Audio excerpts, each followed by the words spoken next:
My name is Melanie Walsh from Paradise, Newfoundland, and I'm a welder at Harvey.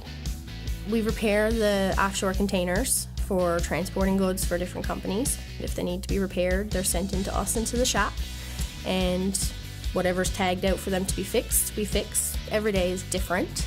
Could be simply replacing a data plate which has the information of inspections on it. Then it gets to the harder stuff where you're cutting off bumpers, making new ones and replacing it, which you use plasma cutter and you're using a welder and torches and everything. It's great, it's awesome. You always have something different to do.